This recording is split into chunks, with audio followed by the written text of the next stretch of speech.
గుర్తు. LIC agent ఎవరైనా ఇంటికి వస్తే వాళ్ళతో మాట్లాడబాకని చెప్పి మొగుడిని కంట్రోల్ చేసేవాళ్ళు భార్యలు.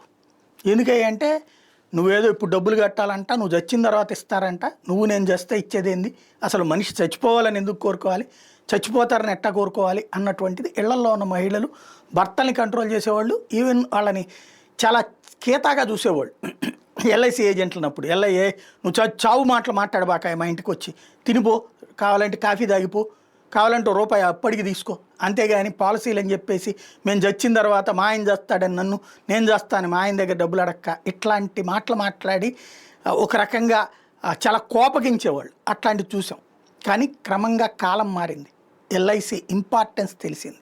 ఇన్సూరెన్స్ మనిషి చచ్చిపోయిన తర్వాత అండలేకపోతే ఏమైపోతుందో తెలిసింది. బ్రతికున్నప్పుడు కట్టే డబ్బులు చచ్చిన తర్వాతన కుటుంబానికి ఆసరాగా నిలుస్తాయి, దానికి 4 ఎంతలు అన్నటువంటి విషయం తెలిసింది.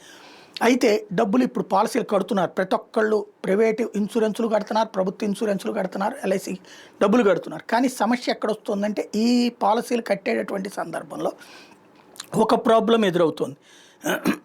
డబ్బుల మధ్యలో మనకి సంపాదన లేకనో లేకపోతే మర్చిపోయినో చూసుకోకపోతేనో డబ్బులు ఆగిపోతున్నాయి. అలా ఆగిపోయినప్పుడు ఆ పాలసీ ల్యాప్స్ అయిపోతుంది. అలాంటి పాలసీలని మళ్ళీ రీఓపెన్ చేసేట, అంటే ఎప్పుడో ఒక 2 ఏళ్ల క్రితం 3 ఏళ్ల క్రితం మనం కట్టడం మానేసాం, ఇప్పుడు కట్టే స్తోమత వచ్చింది, కానీ అది ల్యాప్స్ అయింది. మళ్ళీ కొత్తది తీసుకోవడం అనేదే కాకుండా పాతదాన్ని కంటిన్యూ చేయొచ్చు. అలా చేసేటందుకు అవకాశం కల్పించింది ఎల్ఐసి. ₹1,00,000 వరకు ప్రీమియం చెల్లించాల్సి ఉంటే ఈవెన్ వడ్డీలో రాయితీ 30% లేదా ₹3,000 హైయెస్ట్. 1,01,000 నుంచి 3,000కు కూడా 30% లేదా 4,000.